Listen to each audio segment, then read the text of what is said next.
Voilà, donc ici l'atelier 3, le low-tech dans les bâtiments.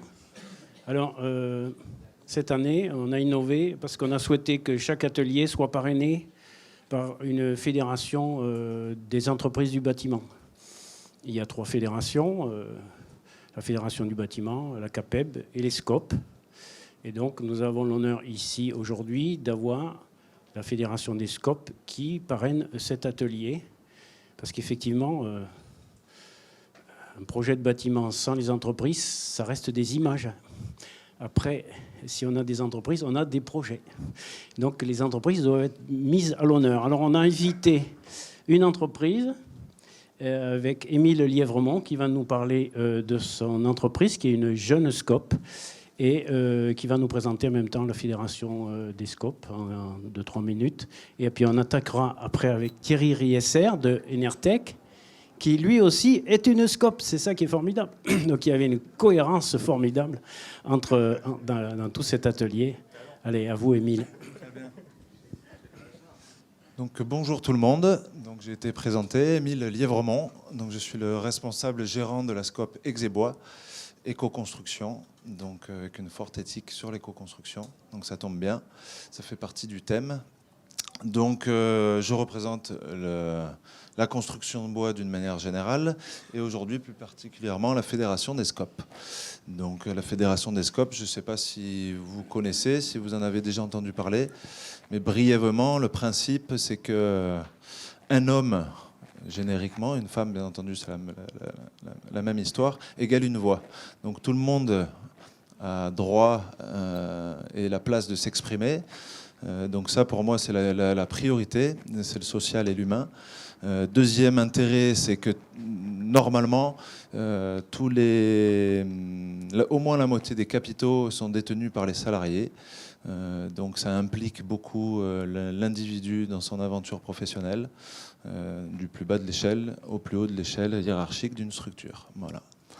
Donc après, il y a des histoires de ratios, de salaire, etc. pour rentrer dans les détails. Donc voilà le principe de base d'une SCOP.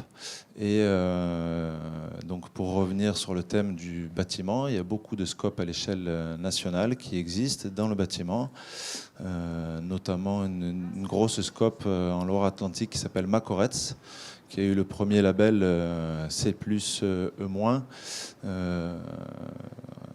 sur une maison, une construction bois. Après, tu pourras peut-être détailler un petit peu tout ça, parce que moi, je maîtrise moins le sujet.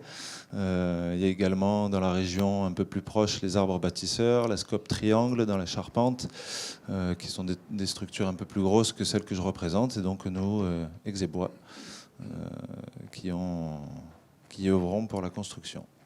Donc mon expérience, moi, sur le low-tech, même si c'est un terme que je découvre récemment, mais vu que nous y sommes impliqués depuis des années, c'est l'utilisation de matériaux les plus écologiques possibles, les plus naturels possibles, et avec une filière la plus locale possible. Donc aujourd'hui, notre expérience dans le bâtiment, c'est la paille, que tout le monde connaît, qui n'est pas une invention, puisque ça existe depuis des décennies, voire des siècles, mais qui revient, et tant mieux. Il y a également la balderie, qui est produite en Camargue, juste à côté de chez nous, dans le 13, avec des structures qui commencent à s'industrialiser, et qui participent à tout ce développement de cette filière. Récolte, réutilisation des déchets, de la cosse de riz, des tiges pour fabriquer des palettes, des ballots en vrac, également des panneaux pré-industrialisés. Même principe que pour les laines de roche ou de verre qu'on connaît. Et puis également le chanvre, le béton de chanvre que l'on associe sur des ossatures bois plus légères et qui ont un gros intérêt sur le confort d'été, qui est le sujet principal. Voilà. Des retours d'expérience, bien sûr, puisque le premier, c'est une maison à Vidauban, qui est la maison d'un des précurseurs du chaud-chambre qui s'appelle Monsieur Bayeul, qui a un petit nom dans le domaine, qui a des relevés de température annuels et surtout en ce moment, puisqu'on est en train de vivre une petite période de canicule qui est en train de s'adoucir un petit peu. Mais semaine dernière, donc jeudi, vendredi, il avait 27 degrés au rez-de-chaussée dans sa maison. avec le principe de tout fermer, bien entendu, les ouvertures la journée, et d'essayer de faire rentrer un maximum de fraîcheur la nuit, qui était compliqué, puisque même la nuit, il faisait chaud. Donc ça, c'est un autre sujet. Et il faut espérer que ça dure pas trop, que ça s'intensifie pas trop, parce que sinon tout ce qu'on raconte et puis tout ce qu'on fait, malheureusement, on sera confronté à la réalité du climat. Donc ça, c'est une première expérience. Deuxième expérience en balderie en vrac, donc sur du vertical et sur de l'horizontal, 36 cm d'épaisseur. Aujourd'hui, il y a une des maisons qui est habitée et à l'heure actuelle, il fait 28 degrés au rez-de-chaussée dans cette maison. Donc toujours pareil, jeudi et vendredi dernier. Et malheureusement, on n'a pas de retour d'expérience sur la paille, puisque les clients pour qui nous avons travaillé ont été mutés à l'autre bout de la planète. Donc c'est une maison qui n'est pas encore utilisée. Et donc on ne peut pas trop en parler. Voilà, messieurs, dames. Et j'ai oublié, bien entendu, Léa Boulet, qui est ici présente, qui représente la Fédération des Scopes BTP. Voilà, basée sur Marseille. Récemment basée sur Marseille. Merci. Merci, Émile. Alors ça, c'est une innovation parce que avant, la Fédération des Scopes était unique sur PACA et Rhône-Alpes. Et maintenant, on a droit à Léa sur PACA. Et donc, ça veut dire que ça se développe. Allez, on y va maintenant avec Thierry. Et donc, ben voilà, nous, on va se fixer de finir à 13h. Donc, ben, tu vois ça de manière interactive avec des questions de temps en temps. Voilà. Oui, c'est ça, exactement. Bonjour à tous. Effectivement, en préparant cet atelier, moi, je m'imaginais un atelier avec 15-20 personnes. Bon, voilà, je suis très très flatté de voir qu'il y a autant de monde. Merci beaucoup d'être là. Donc forcément, l'interaction va être un peu moins individuelle, un peu plus collective. Mais il n'y a pas de souci. Et surtout, on va essayer de tenir les horaires parce qu'à 13h, on aura tous faim, je pense. Donc voilà. Ce que j'ai prévu de vous raconter là, donc sur une petite heure et demie, déjà un petit toc toc toc qui est là quand même pour que je sache qui vous êtes très, très vite. On lèvera la main pour savoir un petit peu quel type de gens vous êtes. Et puis des retours d'expérience d'abord sur du confort passif qui a marché ou un peu moins bien. Voilà, on essaiera de se dire ça sur la base de retours d'expérience mesurés. Et puis, essayer de généraliser un petit peu quelles règles on peut se donner de ces quelques retours d'expérience qu'on va partager. Là, on va parler d'une demi-douzaine de bâtiments.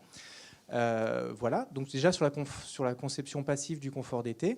Et puis, si le passif ne suffit pas, des fois, on peut avoir recours à des systèmes qui sont low-tech, au sens où ce n'est pas de la climatisation pure et dure comme ici, où elle était réglée un peu basse. Voilà. Et donc, on parlera de quelques systèmes low-tech et quelques retours d'expérience là-dessus, et on essaiera de conclure ensemble sur tout ça. Donc, le toc-toc-toc, je ne vais pas vous demander vos noms et vos structures parce qu'on n'aura pas le temps, mais je vous demande peut-être juste de lever la main. Est-ce qu'il y a des maîtres d'ouvrage dans la salle, globalement, des gens qui construisent des bâtiments? Ouais, super. Est-ce qu'on a des architectes? Super, d'accord. Est-ce qu'on a des bureaux d'études? Super, d'accord. Est-ce qu'on a des représentants de l'ADEME, Espace Info Énergie, autres animateurs qui font de la sensibilisation sur l'environnement? Super, d'accord. Qu'est-ce que j'ai oublié? Collectivité, entreprise, oui, bien sûr, merci. Non, déjà, voilà, super, d'accord, formidable, merci beaucoup. Et puis au niveau du pardon? Et retraités. Ah bah, est-ce qu'il y a des retraités dans la salle? Ah bah voilà, super, bravo. Merci beaucoup. Ben voilà. Et puis sur mon vécu du confort d'été, alors est-ce que qui est confronté aux problématiques de confort d'été dans sa pratique professionnelle? Je pense qu'à peu près tout le monde, hein, voilà, c'est ça. Voilà. Et qui conçoit des solutions, qui se sent concerné par la conception de ces solutions de confort d'été? Ouais. Ah, très bien, ouais, super. Et éventuellement, est-ce qu'il y a des gens qui utilisent des outils de conception comme la simulation dynamique ou peut-être d'autres outils qu'ils ont en tête pour concevoir le confort d'été? Ouais, bien, super, d'accord. Eh bien, super, merci beaucoup. Ça me permet un petit peu de cibler comment je structure ma présentation, merci. Voilà, et je vais me présenter aussi, mais moi j'ai un avantage sur vous, c'est que j'ai un PowerPoint, c'est vachement pratique. Mais juste pour vous raconter Enertech en quelques petites slides, donc on a un bureau d'études, on a été fondé dans les années 80, ça fait bientôt 40 ans qu'on existe, fondé par Olivier Sidler, dont j'ai l'honneur et la lourde responsabilité de prendre la suite. Donc, et on fait donc de la maîtrise d'œuvre, on conçoit des bâtiments, donc de logements, du neuf, du rénové, du tertiaire. Je vais vous parler de ce bâtiment-là en particulier, le Coriolis à Marne-la-Vallée, c'est l'extension des ponts et chaussées. Et je vais vous parler aussi de nos bureaux à nous, ça je vais revenir après dessus. Voilà. On fait aussi de l'AMO, on accompagne donc la conception, le chantier, la mise au point des bâtiments en général. Et en ce moment, on travaille en particulier sur des lycées en Languedoc-Roussillon, un certain nombre de ces lycées, neufs ou rénovés ou en campagne de mesure. Puisqu'effectivement, on fait aussi des campagnes de mesure et du commissionnement. Donc, nous, ce qu'on aime bien dans la vie, c'est de mettre des petits capteurs partout. Hein, quand on instrumente un bâtiment, c'est des centaines de points de mesure. On veut tout savoir, au pas de temps de 10 minutes. On fait des grosses bases de données. Et puis, on essaye de faire parler ces données à la fin pour comprendre comment le bâtiment marche ou des fois, comment il ne marche pas tout à fait comme on avait imaginé. Et ça alimente notre façon de concevoir les bâtiments. Donc, vous verrez, tout ce que je vais vous présenter là ce matin, c'est essentiellement des choses qu'on a pu mesurer. Parce que voilà, ce qui se mesure bien se conçoit mieux. On fait aussi des études de R&D un petit peu plus larges. Donc on a travaillé sur la CV depuis une dizaine d'années, sur le coût global également, notamment avec Envirobat BDM. On a une étude qui s'est terminée récemment, qui est très intéressante. On a travaillé aussi sur la migration d'humidité dans le bâti ancien. C'est plutôt à l'attention de la Réno, ça. Mais c'est un sujet assez complexe et sur lequel on a fait un gros livrable pour Octave, une SEM dédiée à la rénovation dans le Grand Est, et le rapport est public. On travaille aussi sur la stratégie patrimoniale pour les gestionnaires de grands parcs bâtis, avec l'outil Planissimo que l'Institut Négawatt développe avec notre assistance. Voilà. Et puis on fait de la formation en France, un peu partout, et notamment Dorémy, c'est un dispositif de formation des artisans à la rénovation performante des maisons individuelles. Donc voilà, c'est quelque chose qui a été créé dans la Drôme et qu'aujourd'hui a essaimé un petit peu partout en France, sur une grosse vingtaine de territoires un petit peu partout, et dont la dynamique est relancée en ce moment pour grandir encore. Voilà, pour aller vite, et puis on pourra discuter si vous avez des questions là-dessus. Et puis on attaque dans le vif du sujet. Et je voulais vous commencer par parler de nos bureaux, pas parce que c'est nos bureaux, mais c'est juste parce que c'est les bâtiments qu'on a peut-être instrumentés de façon la plus lourde en termes de retour d'expérience sur le confort d'été. Et puis c'est un bâtiment assez sympathique. Donc comme on l'a dit, on est une SCOP depuis 4 ans. Ça fait 4 ans que je suis gérant, ça alors. Et notre enjeu, c'était de passer la colline. En fait, avant, on était à Féline-sur-Rimandoul, le charmant village drômois de 60 habitants, et on voulait passer à Pont-de-Barret, charmant village drômois de 600 habitants. X 10, je ne sais pas si vous vous rendez compte, c'était un petit choc culturel. Donc on voulait se construire des bureaux pour nous-mêmes. On était une vingtaine à l'époque, on s'est donné un peu plus de place, on s'est dit qu'on faisait 600 mètres carrés. Et puis on voulait faire un bâtiment qu'on n'aurait jamais osé construire pour un maître d'ouvrage. En fait, on s'est dit pour nous, si on se plante, c'est pas si grave que ça. On va tenter, on va aller jusqu'au bout. Et donc on s'est donné pour objectif de faire un bâtiment sans chauffage, pas cher, low-tech, avec tout bien, tous des bons matériaux, etc. Donc l'idée, c'était de concilier à la fois des faibles impacts. On a construit en bois paille, on a utilisé de l'inertie terre crue, je vous montre ça un peu plus en détail. On a utilisé que des entreprises locales, d'où le terme local. Je ne sais pas s'il est déjà apparu. Non, il apparaîtra plus tard. Aussi en haut, c'est comme ça qu'on l'a appelé. Local, c'est low-tech, local pour de vrai, low cost, low calorie, etc. Et donc, c'est un bâtiment qu'on voulait à énergie positive sur tous les usages, évidemment. Oui, enfin voilà aussi. À très faible coût, à très faible charge, hein, donc c'est aussi les charges de fonctionnement, d'entretien, de maintenance évidemment. Faible coût de construction, et donc on visait 1 200 € au mètre carré Chaune, on est arrivé en dessous. Et puis low-tech, donc on voulait un bâtiment qui soit sans chauffage fixe pour être tout à fait précis, et sans climatisation. Low-tech aussi par la double flux qui est présente, parce que pour nous c'est très important pour la démarche passive, mais qui est décentralisée. Vous verrez que c'est plein de petites bestioles sympathiques qu'on s'approprie dans chacun de nos bureaux. Voilà, donc on a travaillé en équipe. Vraiment, c'est peut-être s'il y a un message essentiel que j'aimerais que vous reteniez à l'issue de cet atelier, c'est l'importance de la co-construction, de la co-conception, quand on veut faire du low-tech et quand on veut faire de la performance passive dans un coût maîtrisé, etc. Si on commence par se mettre un programme et puis après on dessine un bâtiment et puis après le bureau d'études essaye de pousser de la tripaille avec le pied pour que globalement le confort soit assuré, on est sûr que ce sera un bâtiment qui ne sera pas vraiment performant à la fin, pas vraiment confortable non plus parce qu'il va être climatisé, ça ne va pas forcément être terrible et qui va coûter cher. Alors si on se met autour d'une table dès le début et qu'on co-conçoit, on a beaucoup plus de chances d'arriver à une solution. C'est pour ça que je tiens vraiment à mentionner évidemment l'architecte, le cabinet Traversier, qui on a fait un boulot formidable. Nous, on était à la fois maître d'ouvrage et bureau d'études. BICIP Solutions, c'est le bureau structure bois. C'est eux qui se sont cassés les neurones à essayer de faire tenir une inertie de terre crue dans une structure bois avec tout ce que ça implique en termes de séisme, de croix de Saint-André, tout ça. Vous verrez les photos. Il y a un petit peu de conception. Ils ont fait un super boulot. Bureau d'études Mathieu pour la structure béton, un peu plus classique, mais c'est important quand même, il faut que ça tienne. Et puis Certi pour les VRD, c'est Socotec pour la bureau de contrôle. Voilà, un petit plan du niveau courant, juste pour voir un petit peu la volumétrie.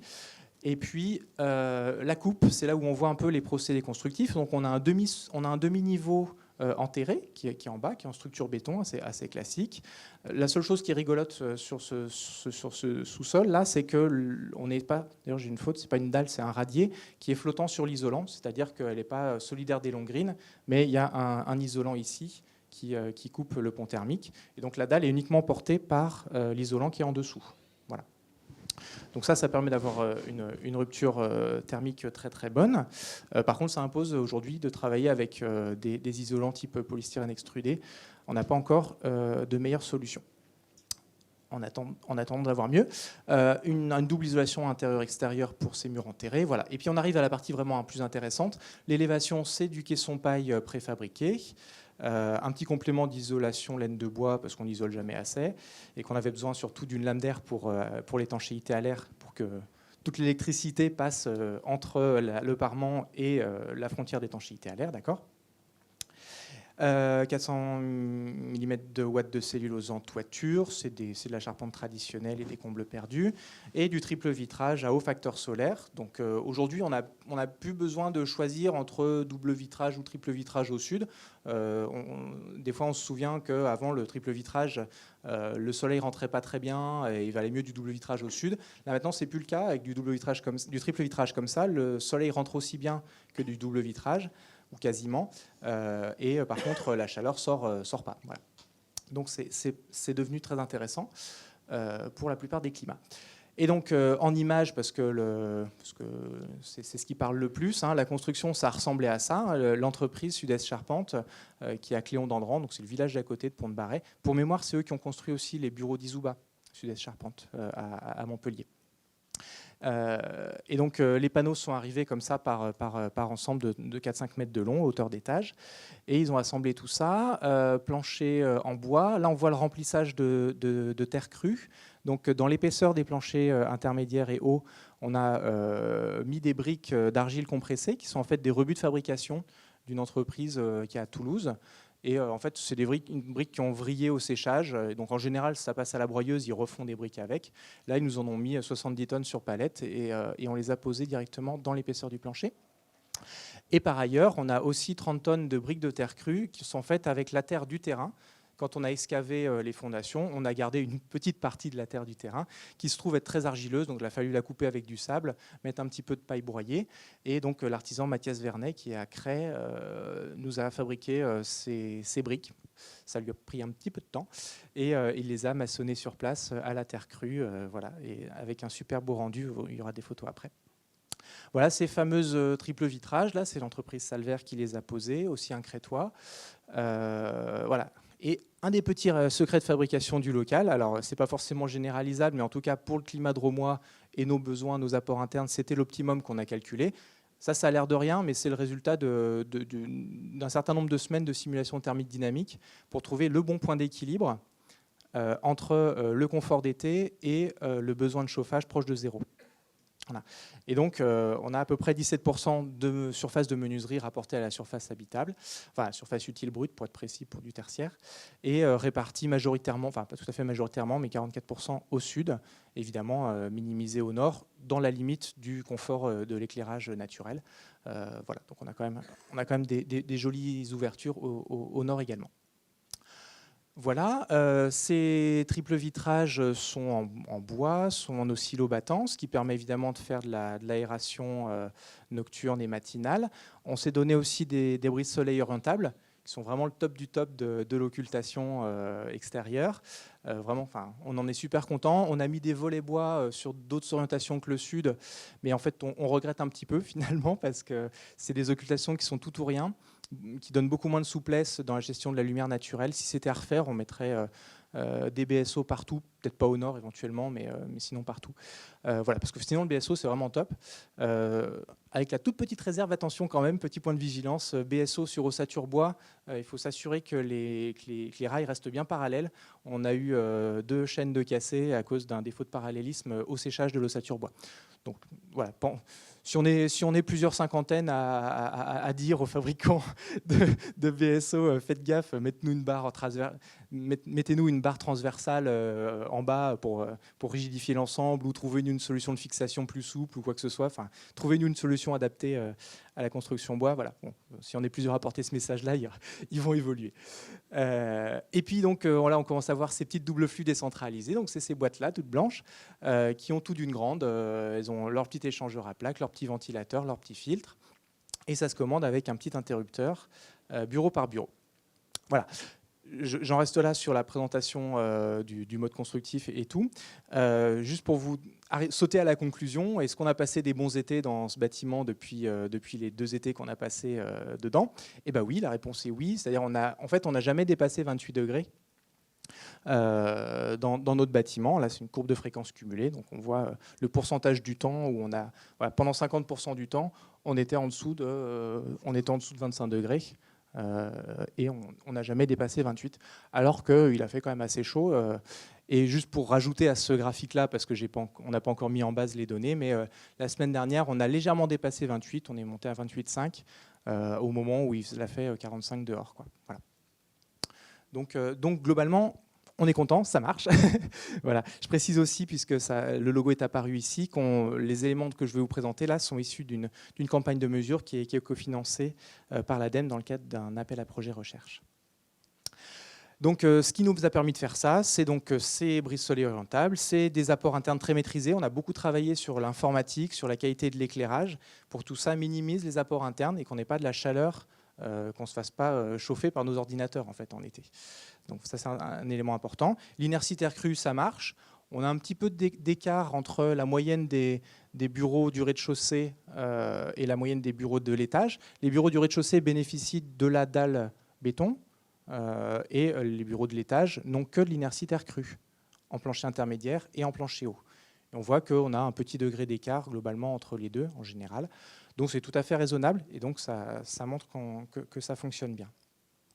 Et puis l'aération permet de décharger cette masse, cette inertie, pendant la nuit ou plutôt pendant le matin. Et je crois que c'est le graphique d'après qui illustre un petit peu ça. Si on regarde un peu dans le détail de ce qui se passe dans notre bâtiment, là c'est une séquence d'une semaine, lundi, dimanche, et puis on recommence une autre semaine, lundi, mardi.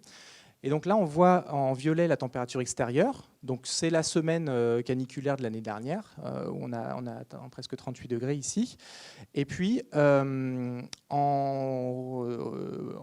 bleu, on a la température moyenne du rez-de-chaussée. En rouge, la température moyenne de l'étage. Et en vert, on s'est amusé à mettre une sonde de température dans un mur massique. Dans un de ces murs en briques de terre crue, on a mis une sonde à l'intérieur, a posteriori. Et donc ce qu'on voit ici, je ne sais plus ce que j'ai affiché en premier, oui, voilà, le week-end tout est fermé puisque évidemment on ne veut pas se faire piquer nos ordinateurs et tout, donc on ferme tout. Et le premier qui arrive le lundi matin, eh ben, il a tout ouvert en grand. À un moment où il faisait, je ne sais pas, à peu près 20 degrés dehors. Donc là on voit les températures d'air qui chutent, donc ça c'est logique, jusque-là tout le monde s'y attend. Mais ce qui est intéressant, c'est que la masse aussi, elle chute. C'est-à-dire là on a perdu un peu plus d'1 degré sur la température de masse. Donc toute l'inertie du bâtiment a pu chuter grâce à une aération matinale qui a duré globalement entre 7h et 10h. En 3 heures, on a vraiment déchargé la masse. Donc on voit vraiment l'intérêt que ça a. Là, on parle d'une ouverture, ce n'est pas en oscillobattant. Là, c'est grande fenêtre ouverte. Okay. Et puis, en général, autour de 10h, on ferme tout et on passe en double flux. Donc là, la double flux, elle ne recycle pas que la chaleur en hiver. Hein. En été, elle recycle aussi la fraîcheur. Donc ça veut dire qu'on va garder le frais grâce à la double flux. Et puis, certaines fois, l'année dernière, jusqu'à l'année dernière, la consigne, c'était quand on part, le dernier qui part, il ouvre les fenêtres systématiquement. Alors ça marche bien en début d'été, tant qu'il ne fait pas trop chaud au moment où on ouvre les fenêtres. Mais là, sur la semaine caniculaire, c'était une grosse bêtise. Donc c'est pour ça que j'en parle. Là, on a ouvert à, je sais pas, 18h30, quelque chose comme ça, à un moment où il faisait plus de 30 degrés. Donc en fait, c'était pas le moment. Là, on voit que la température de l'air a bondi quand on a ouvert les fenêtres sur l'étage concerné. L'autre n'a pas été concerné. Et on voit aussi que la masse, là, on est sur un mur qui est à l'étage, donc directement influencé par la courbe rouge. On voit que la masse a gagné aussi quasiment 1 degré, qu'elle n'a pas reperdu pendant le reste de la nuit. Donc là, on est sur un cas où, en période caniculaire, il vaut mieux ne pas aérer la nuit et n'aérer que le matin. Voilà. Donc, et là, à part faire une campagne de mesure comme ça, on n'aurait pas pu le deviner. Enfin, c'est pas hyper intuitif en fait. Voilà. Donc, je voulais vous partager ça. Voilà. Notre objectif, c'était de tenir la masse en dessous de 26 degrés. Là, c'était pas tout à fait gagné. La semaine dernière, c'est pareil. La masse a fini à 26,5. Elle gagnait inexorablement 1/2 degré chaque jour, de façon un petit peu inquiétante, un peu stressante. Et puis là, le week-end est arrivé avec un peu de fraîcheur. Et là, la masse est repassée sous 26 degrés. Et on voit bien l'effet de stock, l'effet de stock thermique de l'inertie qui marche bien. Voilà, bon, je vous ai dit qu'on visait un bâtiment à énergie positive. Pour faire très simple, et je vous passe les détails, ça a été le cas. On est un bâtiment qui produit 6 à 7 fois plus que ce qu'il ne consomme. Il est classé E4 au niveau de plus C-, donc c'est une bonne nouvelle. Histoire d'être un tout petit peu embêtant, il est tout juste E4 alors qu'il est énergie positive d'un facteur 7. Donc, bon, ça, voilà. Mais il y a des choses à discuter sur les règles de plus C-. On a fait des contributions, on verra ce que ça donne. Voilà. Je passe pour ne pas prendre trop de temps là-dessus. Si vous voulez retenir des chiffres, c'est facile, il y a 2 sets. On a consommé 7 kWh par mètre carré d'électricité, tous usages confondus, donc compris l'informatique, compris la fameuse ventilation, compris tout. Voilà. Donc vous multipliez par ce que vous voulez, par 2,58, par 3,27, par ce que vous voulez, pas par 2,1. Et voilà. Désolé. Et puis sinon, j'ai parlé de plus, tant qu'à faire le C-, on est aussi carbone 2. Alors, je vais plutôt dire on était carbone 2 au moment où on a fait le calcul, puisqu'on était dans les premiers à se faire labelliser. Oui, on avait conçu le bâtiment avant que plus C- sorte. Et donc, quand il est sorti, on se dit, ah tiens, il y a peut-être moyen qu'on soit bon là-dedans. Donc, on a fait le calcul a posteriori. Donc, on l'a sorti assez vite une fois que le label est sorti. Et à l'époque, la base Ignace n'était pas super complète. Donc, ce calcul-là, on a fait beaucoup de proxys qu'on n'aurait pas dû faire. On a dit ça ressemble à ça, donc on a pris une F2S à la place d'une autre. Normalement, on n'a pas le droit de faire ça, mais c'était pour pas tricher, quoi, pour pas se mentir. Mais voilà, aujourd'hui, si on refaisait le calcul, je suis pas tout à fait sûr qu'on aurait le même résultat. Mais comme vous le savez, il y a des travaux en cours pour recaler ces seuils-là en fonction de la complétude actuelle de la base carbone. Enfin, c'est pas le sujet de l'atelier, donc je passe très vite. Et s'il y a des questions, on en reparlera après. Et puis tant qu'à faire, on s'est fait labelliser. Donc voilà, on est aussi BBCA Excellence au passage. Par ailleurs, on n'oublie pas la qualité d'air intérieur, parce que évidemment, quand on parle de confort, ça fait aussi partie du confort. Donc on a, toujours dans le cadre de la PRADEME, on a travaillé avec Medieco, l'entreprise de Suzanne Déhou, pour mesurer la qualité d'air. Et globalement, ça passe pas. Hop. J'ai un petit bug. Allô ?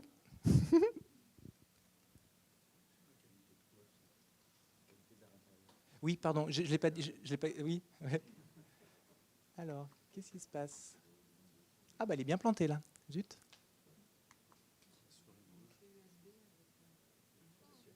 Ouais.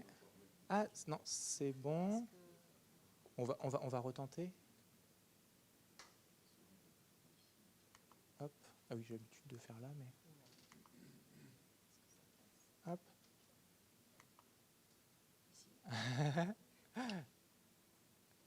Ouais. Ah bah du coup on est reparti au début. Voilà. Ouais, donc je peux vous laisser défiler jusqu'à où on en était. Et puis donc sur la qualité d'air intérieur, oui. En fait, ce qu'on a mesuré, c'est globalement au niveau taux de CO2, tout ça, on était très bon. Particules fines aussi, c'est normal, on est en pleine cambrousse. Enfin voilà, tout va bien.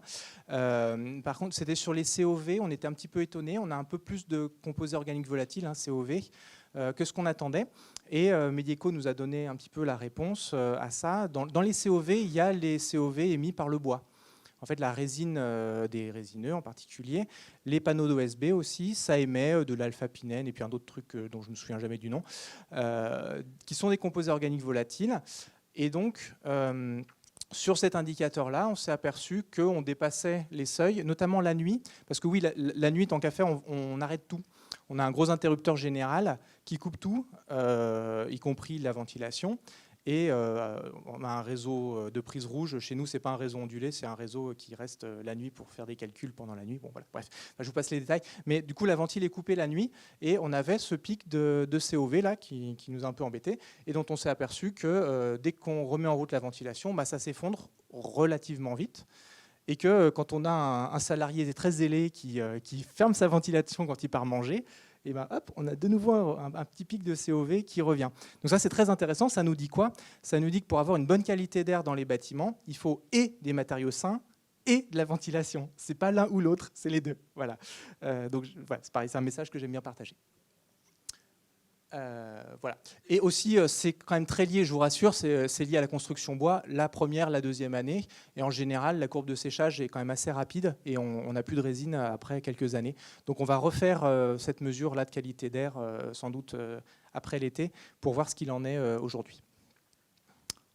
Voilà. Et puis dernière slide sur local, c'est pas un bâtiment comme ça qu'on a fait ex nihilo et qu'on refera jamais. C'est un bâtiment qu'on veut reproductible. Il n'a pas coûté cher, 1 120 € du mètre carré, même pour la Drôme, c'est pas cher. Donc on a des travaux en cours pour le répliquer. Si ça vous intéresse, vous retrouverez dans le support de la présentation le lien vers notre blog où on raconte encore plein de choses sur notre bâtiment. Voilà, je passe à un autre retour d'expérience sur un des lycées qu'on a suivi en AMO avec la région Languedoc-Roussillon, enfin Occitanie maintenant, il faut dire, pardon. Et là-dessus, on a fait une campagne de mesure sur un des bâtiments. Et je voulais vous partager un petit peu ce que ça a raconté. On est sur un bâtiment qui est orienté comme ça, là, le sud est un petit peu en diagonale. On est en zone urbaine et on a suivi certaines des classes de ce bâtiment. On est sur un ratio de surface vitrée qui est comparable au nôtre. On est autour de 17% de menuiserie sur SU. On a du béton, donc on a beaucoup d'inertie, des bonnes dalles et tout. Et ce qui était intéressant, c'est de montrer qu'il y a aussi un free cooling, un rafraîchissement nocturne par la centrale de traitement d'air, par la CTA. Et donc, c'est un bâtiment qui a tenu aussi les 28 degrés. Il y a quelques petites heures qui ont dépassé. Donc, c'est très satisfaisant, largement moins de 50 heures au-dessus de 28 degrés. C'était le critère qu'on s'était fixé. On pourra rediscuter après des critères de confort d'été. Le nombre d'heures au-dessus de 28 degrés n'est pas forcément l'alpha et l'oméga de ça, mais voilà, en tout cas, c'est un indicateur qu'on maîtrise. Et la version confort adaptatif, puisque c'est une autre façon de le mesurer, la norme 15251, là, pour ceux que ça intéresse, définit comme ça des barres de confort qui dépendent en fait de la température extérieure. Et c'est vrai que physiologiquement, quand il fait 40 dehors, j'accepte plus facilement qu'il fasse 29 dedans que s'il fait 25 dehors, évidemment. Voilà. J'accepterai pas qu'il fasse très chaud. Donc voilà, ces barreaux-là sont différenciés aussi par catégorie d'usage. Si on est sur des crèches, des personnes accueillant des personnes âgées, etc., on sera plus exigeant que sur des bâtiments plus classiques. Bref, en tout cas, c'était intéressant. Et ce que je voulais vous montrer, alors désolé, c'est un tout petit peu technique, mais là, on a aussi une séquence de mesures qui est sur une journée complète. Non, pardon, sur plusieurs journées. Voilà, là, on a une première journée et là, on a une deuxième journée. Voilà, c'est ça, on a 3 journées. Et donc, l'idée, c'était de voir que en fait, la CTA a bien fait son boulot pour aller vite. En fait, on a juste vérifié ça. C'est-à-dire que l'échangeur s'est arrêté, c'est un échangeur à roues, il s'est arrêté de tourner quand c'était le moment. Donc, la fraîcheur est bien rentrée dans le bâtiment. La CTA s'est arrêtée de fonctionner quand il n'y avait vraiment personne sur ces plages-là. Donc, tout va bien. C'était ce qu'on lui avait demandé. Elle s'est remise en route en avance pour faire du géocooling en plein milieu de la nuit, entre 1h du matin là, et 6h du matin. Et après, dès qu'il a commencé à faire chaud dehors, l'échangeur s'est remis en route et a protégé le bâtiment contre la chaleur. Donc on est exactement sur le même résultat que ce qu'on fait nous à la main dans le local, mais fait à partir d'un outil techno, un peu plus techno, on va dire. Ça reste juste un moteur qui fait tourner une roue et qui s'arrête quand c'est le moment. en termes technologiques, ça va. C'est moins compliqué qu'une clim ou qu'un frigo. Si je dois expliquer à mon gamin de 10 ans comment ça marche une clim ou comment ça marche un frigo, j'ai un peu plus de mal que si je dois lui expliquer comment ça marche une double flux. Voilà. C'est juste pour relativiser le côté high-tech de la double flux. Donc voilà, donc globalement ça marche. Et puis on s'est amusé à calculer l'équivalent efficacité de refroidissement. L'EER, c'est l'équivalent du COP pour les climatiseurs. Et donc en faisant le ratio entre ce que ça consomme en électricité, cette action de free cooling la nuit, c'est comme si on avait une clim avec un COP de 3,7. Donc en fait c'est très bon. En fait c'est très bon. Parce que la CTA était dimensionnée pour ça. C'est-à-dire que les débits d'air qui passent en mode de free cooling, les tuyaux ont été dimensionnés pour que ça passe sans faire du bruit, sans consommer des tonnes d'électricité. Voilà. Donc, une bonne conception, ça peut permettre ça. Et puis, dans le réfectoire, puisque ce bâtiment au rez-de-chaussée, il y avait aussi un réfectoire, là, on n'a pas dépassé 28 degrés et on a aussi utilisé le free cooling, même si l'ER était moins bon. Là, on est sur un équivalent ER de 2,4 parce que, pour le coup, il y avait plus de perte de charge sur ce réseau-là. Forcément, c'est des débits d'air plus importants pour cette grande salle de réfectoire. Voilà. Voilà. Juste pour... on change encore d'exemple, et puis après, on essaiera de généraliser un petit peu avec tout ça. Là, on change de région. Pour montrer que dans le Val-de-Marne, ça peut aussi pas bien se passer en confort d'été. On a toujours l'impression que le confort d'été, c'est un problème du Sud. Voilà, juste pour montrer que ça peut aussi mal se passer. Voilà. Donc c'est pour ça, j'ai pas trop cité l'équipe.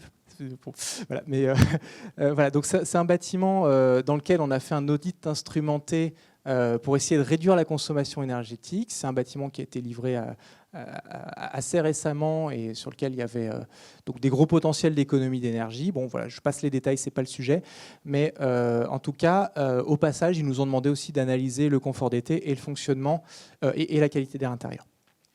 Donc ce qu'on a fait, c'est ces conclusions-là que je voulais vous présenter. Et donc là, pour le coup, on est sur un bâtiment qui est très inconfortable. On a des pics en intérieur. Hein. Là, c'est bien la courbe orange, c'est bien intérieur. La salle 204, c'est aussi une salle de cours. Voilà, on a dépassé 35 degrés ponctuellement. Et globalement, les 28 degrés sont dépassés plusieurs centaines d'heures. Donc jusqu'à 200 heures d'inconfort dans certaines classes. Donc là, pour le coup, c'est un confort d'été qui n'a pas bien marché.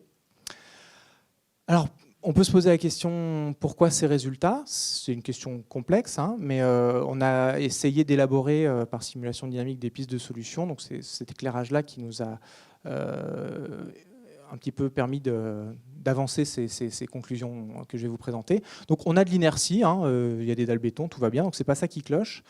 Par contre, on est sur un bâtiment qui n'a pas d'occultation extérieure ou des occultations extérieures pas très qualitatives ou pas suffisamment utilisées peut-être. En tout cas, ça n'a pas marché. Les façades sont très vitrées. Hein. On n'est pas du tout à 17%. Je n'ai pas le ratio, hein, je n'ai pas pu le calculer, mais on est sur quelque chose de très très vitré. On a aussi des fortes consommations d'électricité, même en inoccupation. C'était l'objet pour lequel on était là à la base. Hein. C'est parce que c'est un bâtiment qui consomme beaucoup trop d'électricité par rapport à ce qu'il devrait, et notamment en inoccupation. Donc forcément, c'est de la chaleur qui se dégage. C'est à la fois des factures élevées et de l'inconfort. Et puis, voilà, il n'y a pas de free cooling de prévu. Pour mémoire, c'était de la simple flux. Voilà, donc juste pour dire que voilà, ça arrive qu'on se plante et il faut essayer de comprendre pourquoi. Et donc les pistes de questionnement pour se demander pourquoi, c'est celle-ci à notre sens. Encore un petit retour, cette fois on quitte les bureaux et l'enseignement pour aller dans le logement. Ça date un petit peu, mais on a suivi l'AMO on a suivi en AMO la ZAC de Beaune à Grenoble et on a fait des campagnes de mesure là-dessus sur 8 bâtiments, je crois.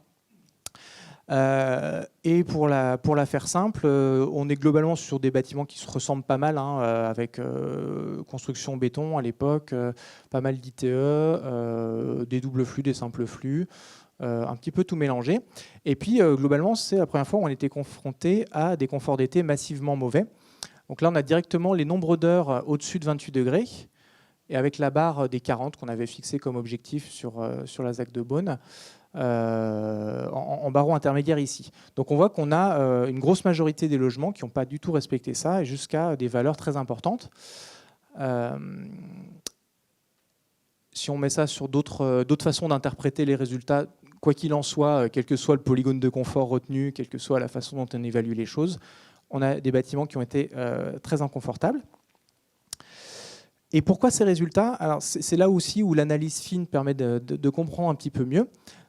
Donc là, en rouge, on a la température extérieure. Et puis, par exemple, le logement en violet. Qu'est-ce qui se passe, à votre avis, là, avec cette courbe ici? Ouais, c'est ouvert quand, c'est fermé quand? C'est ouvert toute la journée, c'est ouvert toute la nuit aussi, en fait. Ouais, là, on est sur un logement qui est tout le temps ouvert.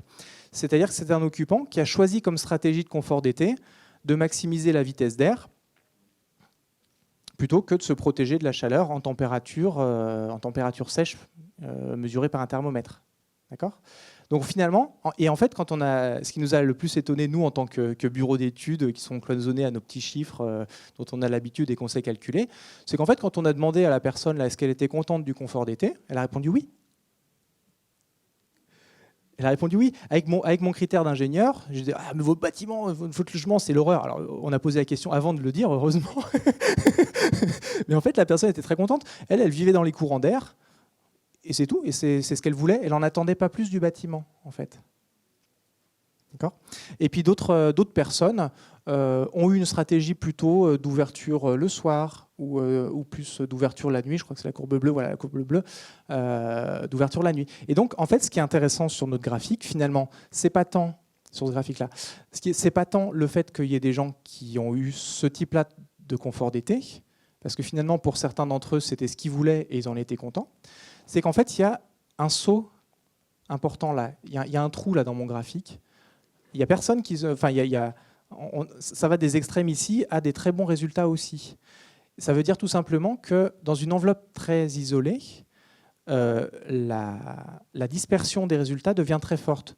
Un bâtiment peu isolé, globalement, tout va se recentrer sur une centaine d'heures d'inconfort, enfin une centaine d'heures au-dessus de 28 degrés, pardon.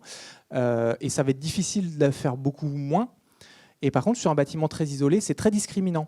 Dès que j'ai les bonnes pratiques de surventilation la nuit et de protection solaire, je peux être très très bon, comme je peux être très mauvais de mon point de vue d'ingénieur, mais finalement c'est peut-être ce que les gens veulent, quand j'ai d'autres pratiques. D'accord ? Moi, c'est vraiment ce message-là que je retiens de l'analyse de cette courbe. Voilà. Et donc aussi une conclusion, donc nos critères de confort ne sont pas toujours ceux des habitants, c'est une conclusion importante. Et puis aussi le confort passif suppose des habitants actifs. Tout simplement, si vous présupposez que les gens vont ouvrir les fenêtres, il faut encore leur dire qu'il faut le faire. Donc, ce qui avait été le cas, il y avait des notices, mais la petite notice en 10 pages qu'on remet comme ça en même temps que tous les papiers de location, tous les papiers machin, bon, il y a quand même peu de chances que les gens la lisent vraiment, et encore moins que l'occupant suivant, à la prochaine relocation, soit au courant de tout ça. Donc il y a un gros enjeu de communication pour faire savoir les bonnes pratiques et qu'elles soient connues de tout le monde, en fait. Ok, est-ce que vous voulez qu'on prenne quelques questions sur ce que je vous ai présenté sur les bâtiments ? Oui ? Sur le bâtiment Enertech, vous avez une partie qui est encaissée dans le sol. Est-ce que vous avez des problèmes spécifiques liés à la différence de niveau, en clair, de la condensation éventuellement dans le bâtiment parce qu'il y a une humidité qui est différente, une hygrométrie qui est différente ? Alors la réponse c'est non. En fait, la qualité d'isolation fait que finalement on est suffisamment coupé du sol pour qu'il n'y ait pas de risque de condensation sur le sol. Donc, on n'a rien mesuré. On a aussi nos archives qui sont enterrées, locales aveugles, pas super bien ventilées d'ailleurs, et on suit l'hygrométrie dans nos archives. Et effectivement, en fait, on n'a pas de souci particulier. Non, ça se passe bien. Ouais. Il y a une ventilation différente dans l'encaissé par rapport au... Oui, alors effectivement, la ventilation est indépendante entre ces zones-là. Et on s'est fait une grande salle de réunion en bas, et donc les petites boîtes décentralisées ne suffisaient pas. On a mis une grosse double flux de maisons individuelles, en fait, avec un plénum de ventilation par déplacement. Enfin, je vous passe les détails, mais oui, on a fait un système de ventilation particulier pour le sous-sol. Oui, bonjour. Dans des bureaux comme le vôtre, donc avec la ventilation double flux décentralisée, si j'ai bien compris, quand vous faites la ventilation du matinale, vous avez juste les fenêtres ouvertes. Vous n'avez pas de ventilation.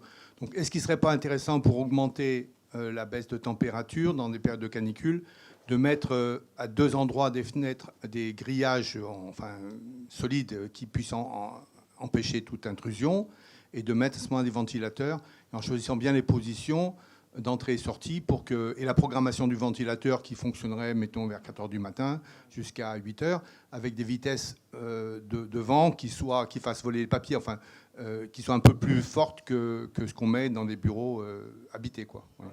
Tout à fait, oui, merci.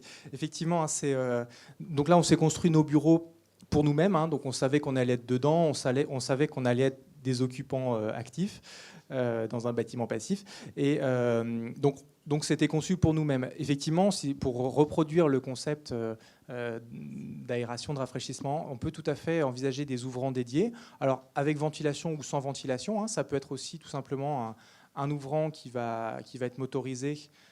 Et effectivement, l'intérêt de faire des ouvrants dédiés, c'est de pouvoir les mettre derrière un brise-soleil fixe, typiquement, qui sera anti-intrusion, anti-pluie. Éventuellement, il faut réfléchir à éventuellement une moustiquaire si on est dans une zone concernée, mais à voir parce que l'air traverse très mal les moustiquaires quand même. Oui, effectivement, et ce serait une version un peu moins low-tech, mais sans doute beaucoup plus adaptée à l'utilisateur normal, non énertéquien, non militant de l'énergie, pour qu'effectivement, et d'ailleurs, ce serait optimal aussi par le fait de pouvoir ouvrir en pleine nuit, au moment où c'est le meilleur moment. Donc oui, tout à fait, c'est une réponse opportune. On a des opérations qu'on a suivies et qu'on a conçues avec ce type de dispositif. Ouais, ça marche bien. Bonjour, Blaise Vergniaud de l'Adréal. Je vois 2 points communs entre les projets des bureaux Enertech et le collège, par exemple. C'est qu'on a quand même des nuits fraîches, même en période de canicule. On descend quasiment à 20 degrés. Ce qu'on a vu la semaine dernière, ce qu'on continue même à voir cette semaine, c'est qu'on descend pas en dessous de 27, voire 30 la semaine dernière. Du coup, on peut pas forcément jouer sur de la ventilation nocturne. Est-ce qu'il ne faudrait pas, comme la personne qui ouvrait ses fenêtres toute la journée, jouer sur les vitesses d'air pour gagner en confort? On n'a pas trop vu ces méthodes étudiées, en tout cas, dans les projets présentés. Oui, tout à fait. C'est quelque chose dont je ne vais pas parler là, mais effectivement, les brasseurs d'air ou les solutions de ce type-là sont un complément utile. C'est une possibilité de solution utile dans ces contextes-là. Il ne me semble pas que l'ouverture en pleine journée puisse être une solution, à mon sens, pertinente, puisque même si c'est de l'air mobile, en pleine canicule, de l'air à 40 degrés, même s'il a des vitesses d'air importantes, je ne suis pas sûr que ça apporte un confort qui réponde à ce qu'on en attend. Donc là, effectivement, pendant la semaine dernière, il y a des collègues qui ont ramené des ventilateurs en complément au moment où on a ponctuellement dépassé 28 degrés. Ouais. Effectivement. Donc et la définition d'ailleurs d'une canicule, c'est le fait que la nuit, on ne descende pas en dessous de 20 degrés, je crois que c'est ça, 25 on dit. D'accord. Ça dépend des régions, d'accord. Ok. D'accord. C'est défini au niveau départemental, d'accord, merci. Donc effectivement, ça fait partie des caractéristiques. Donc là, globalement, c'est des cas où on joue quand même sur l'inertie de long terme du bâtiment. Je vous disais que dans le local, pendant la semaine de canicule, on a gagné un demi-degré par jour. C'est-à-dire qu'en fait, on a commencé la semaine à 24 degrés température de masse et qu'on a fini la semaine à 26 degrés 5. Donc on était encore limite. Mais effectivement, l'aération matinale était tout juste. Certains jours, on ne l'a pas mobilisé ou très peu parce que le jeu de température n'était pas pertinent. Donc oui, bonne question. Et effectivement, je ne parlerai pas des brasseurs d'air, mais c'est aussi un complément intéressant. Ouais.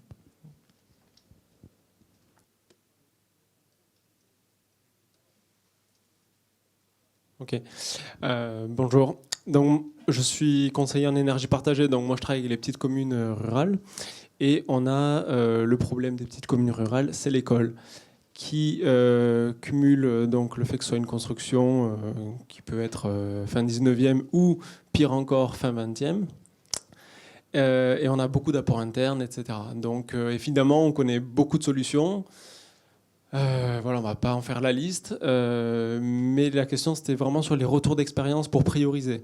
Parce que si on commence à vouloir tout appliquer pour compenser un bâtiment qui n'est pas très bien conçu, on arrive à des sommes qui font que ce n'est pas possible économiquement. Donc, est-ce que vous avez des retours d'expérience, voilà, sur une stratégie et une stratégie économique en particulier? Alors, c'est une question super complexe, je ne vais pas prétendre donner de leçons là-dessus. Moi, je voudrais juste vous apporter un élément de réflexion. Nous, ça nous fait très peur, que ce soit pour le cas des collectivités territoriales ou pour la rénovation des bâtiments en général. La stratégie qui consiste à dire « je ne peux pas tout faire en même temps, donc je vais faire morceau par morceau ». Nous, ça nous fait extrêmement peur parce qu'on sait que chacun des morceaux va être sous-optimal, ne va pas mener au confort, et que la somme des petits pas mènera pas à une performance à terme, et ça va globalement coûter plus cher. Donc, c'est facile à dire quand on est à ma place. Hein. Je sais que en tant que maître d'ouvrage, c'est beaucoup plus compliqué à gérer, mais les messages qu'on essaye de faire passer, c'est vraiment arrêtons de saupoudrer les budgets. Hein. Je sais qu'il y a des raisons politiques à ça, on ne peut pas laisser stagner une école pendant trop longtemps, etc. Mais si on arrive à concentrer les budgets et faire bien à fond une école ou une partie d'école à tel moment, et puis l'année suivante, on fera bien une autre partie d'école dans une autre commune qui en a besoin aussi, je pense qu'on sera globalement plus efficace et qu'on arrivera à de meilleurs résultats. Et à mon sens, c'est le seul moyen d'arriver à une vraie performance à terme. Et un des mécanismes financiers, nous, qui nous intéresse beaucoup et qui peut amener à rendre ça possible et finançable, notamment au niveau des parcs publics et des acteurs, des gestionnaires de parcs privés également, c'est l'Intracting, dont vous avez peut-être entendu parler. C'est un dispositif qui est porté notamment par la Caisse des dépôts et consignations. Et l'Intracting, c'est Internal Contracting. L'idée, c'est de faire un contrat en interne sur des petites actions. Là, je vous ai parlé, si vous lisez vite, vous avez peut-être vu que sur le lycée là, sur lequel on a fait des mesures de maîtrise de l'électricité, il y avait 40% de factures à économiser avec un temps de retour de 3 ans. Ça, c'est typiquement le genre de gisement qu'il faut capter par de l'intracting. J'investis, y compris en fonds propres, pour faire ces économies à temps de retour de 3 ans. Et surtout, les économies, je ne les laisse pas revenir dans le budget général. Parce qu'en général, il y a un service qui fait les investissements maintenance et un autre service qui paye les factures. Le service qui paye les factures, il est très très content. Hein. Il abaisse ses charges, tout va bien. Mais par contre, les sous, ils ne reviennent pas dans le budget d'investissement. Donc l'intracting, l'internal contracting, c'est le petit tuyau, enfin le gros tuyau, si tout va bien, qui permet de renvoyer ces économies vers de l'investissement. Donc typiquement, je fais mon action MDLEC à temps de retour de 3 ans, et puis l'économie, on peut dire 70% de l'économie, je la renvoie vers un fonds d'investissement, et puis 30%, ça va au budget général, à décider à chaque fois. Et donc je constitue des fonds propres, qui derrière, je peux les utiliser pour faire la réno lourde à temps de retour 15-20 ans. Éventuellement, avec ces fonds propres, je lève un prêt qui permet de faire la réno lourde. Voilà. Donc ça me semble beaucoup plus cohérent et une stratégie beaucoup plus intéressante que les actions ponctuelles. Donc je suis d'accord avec vous, je crois que c'était un petit peu le sens de votre remarque. Je ne sais pas les prioriser parce que j'ai l'impression qu'aucune d'entre elles n'est vraiment efficace toute seule.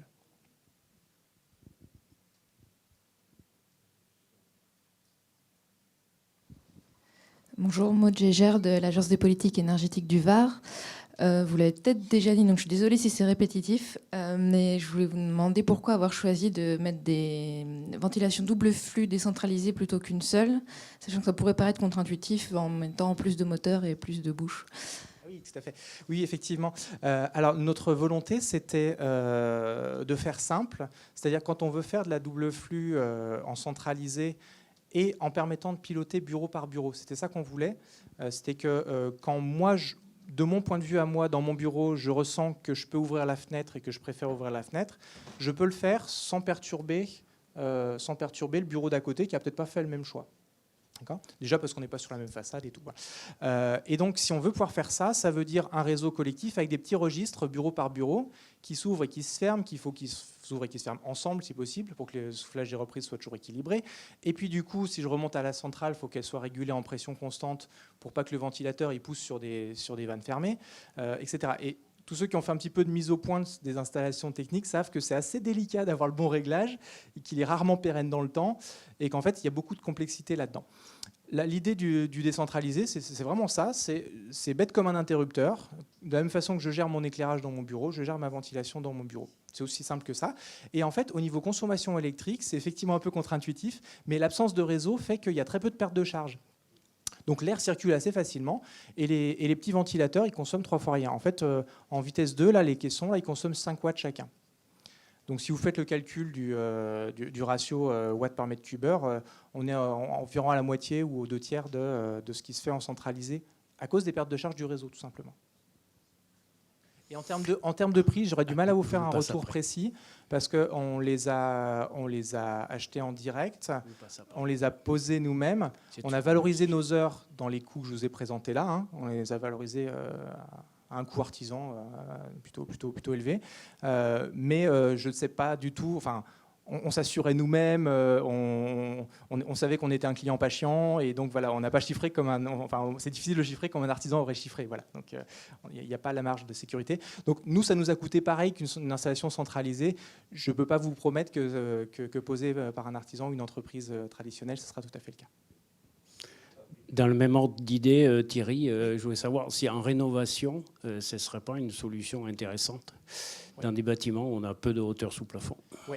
Tout à fait. Et je réponds aussi à la question de monsieur. Donc, le fabricant de ces caissons, c'est Zehnder en l'occurrence.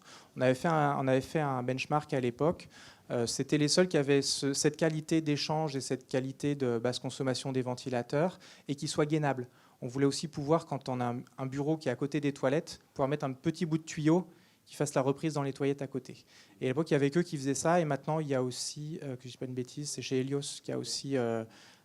l'équivalent qui est gainable aussi. Et il y a d'autres fabricants qui se sont mis à faire du double flux décentralisé, mais pas gainable ou pas encore gainable. Plusieurs d'entre eux m'ont promis qu'ils allaient sortir le petit kit pour le rendre gainable. Voilà.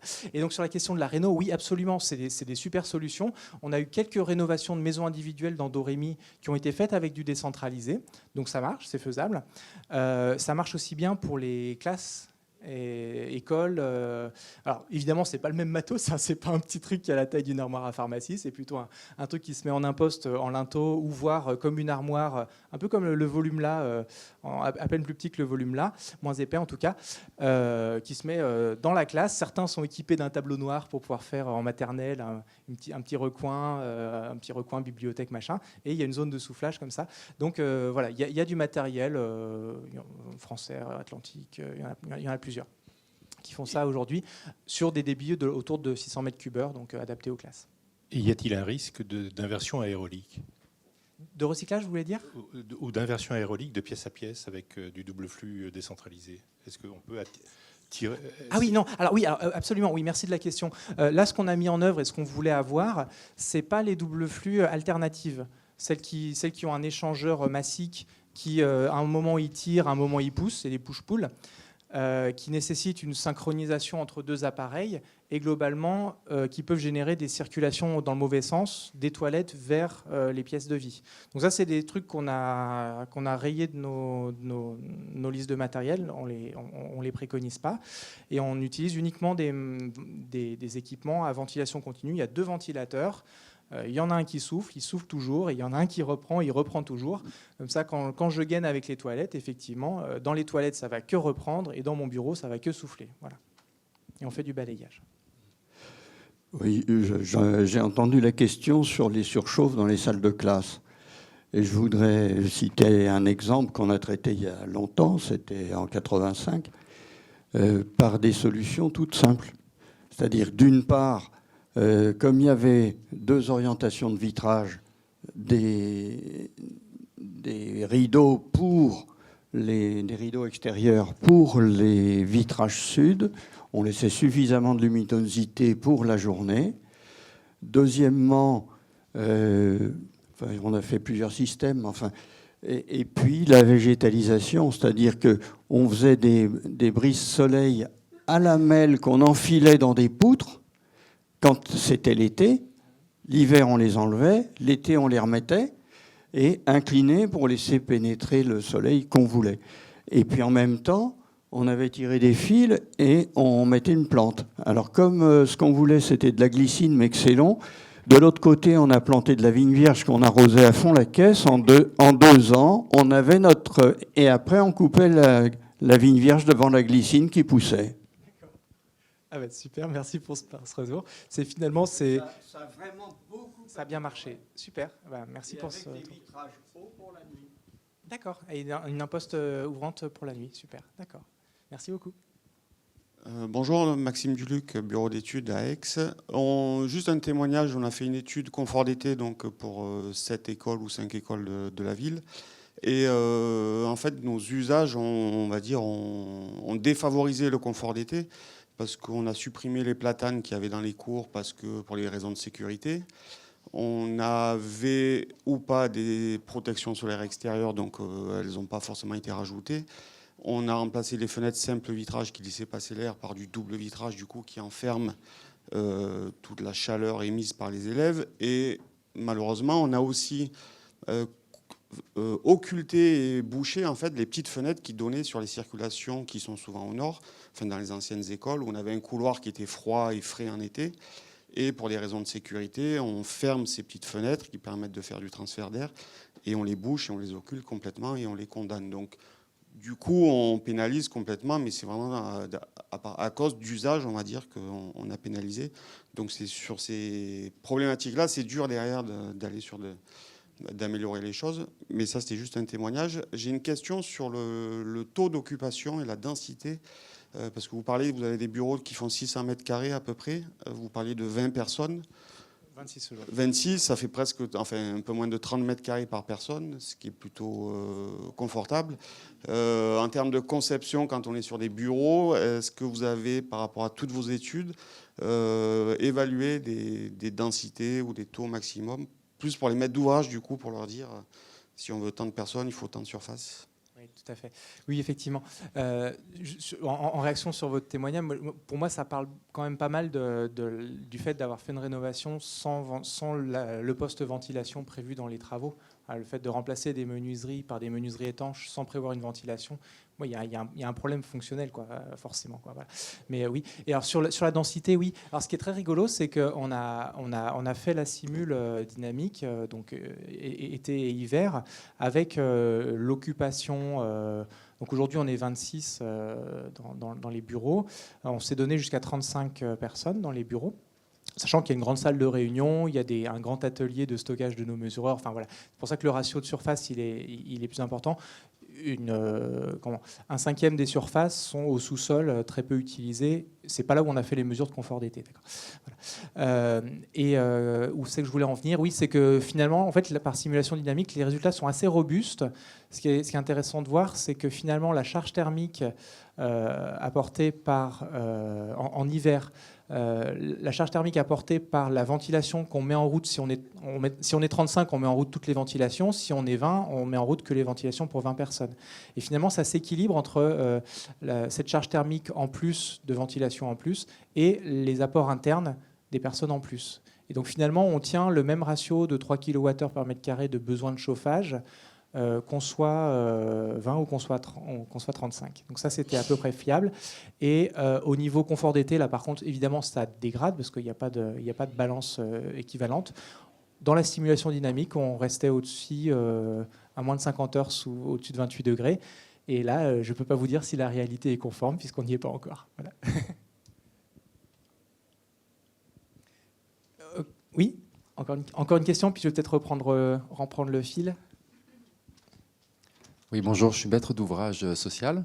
On constate aussi des habitants qui aiment ouvrir leurs fenêtres et ne veulent pas du tout en journée s'enfermer, d'autant plus que les surfaces de logement deviennent un peu réduites. Et quand vous constatez ça, est-ce que vous disiez tout à l'heure, vous ne pensiez pas que c'était à terme une stratégie durable et possible de laisser monter les logements en température? Est-ce que vous persistez du coup dans l'idée de mettre de l'inertie dans les logements, ou est-ce que, entre guillemets, la stratégie tropicale de zéro inertie ou de moins possible, vous pouvez l'envisager comme étant une solution? Je ne sais pas s'il y a des stratégies sans inertie. Pour moi, l'inertie peut que améliorer le confort, qu'il soit en vitesse d'air élevée ou on ferme tout et on se protège de la chaleur. pour moi, dans les deux cas, on a intérêt à avoir de l'inertie, ne serait-ce que parce que les masses vont quand même aussi participer à la température ressentie par leur côté radiatif. Et donc ça contribuera aussi au confort ressenti, qui est un mélange de la température de l'air, la température rayonnée des parois et la vitesse d'air sur la peau, selon comment je suis habillé. Donc dans tous les cas, pour moi, l'inertie peut être qu'un bon investissement dans tous les cas. Et par ailleurs, on parlait aussi d'adaptation au réchauffement climatique et de résilience, peut-être en arrière-fond de résilience des bâtiments dans ce contexte-là. De la même façon, il me semble que le choix de l'inertie ne peut que être une bonne option, quelle que soit l'évolution du climat derrière. Je ne pense pas qu'on puisse regretter d'avoir trop d'inertie. On ne pourra que en être content. Si vous voulez bien, du coup, je vais reprendre un petit peu. Faire un vos avis et une conclusion partagée à ce stade, c'est un petit peu compliqué. Donc désolé, je vais rester en mode descendant et donc juste vous proposer une conclusion qui est la mienne, qui est celle d'Enertech, où finalement c'est du bon sens. Si on veut qu'il fasse frais, faut pas faire rentrer la chaleur. Donc limiter les surfaces vitrées de façon raisonnable, trouver le bon équilibre en fait entre le confort visuel, le confort et le confort d'été, et puis se donner des bonnes occultations. Et puis si dans mes bureaux j'ai des vieux ordinateurs qui consomment 150 watts, forcément ça va moins bien se passer que si j'ai des petits portables à 25 watts. Si j'ai de l'éclairage pas performant, halogène, en rétroéclairage, etc., ça va moins bien se passer que si j'ai de la LED à 2 watts au mètre carré comme on a dans nos bureaux. Voilà.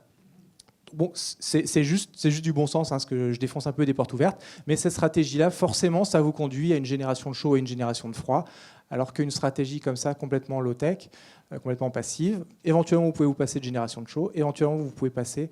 non, inertie et free cooling, ça vous gardez dans tous les cas, mais c'est low-tech, voilà.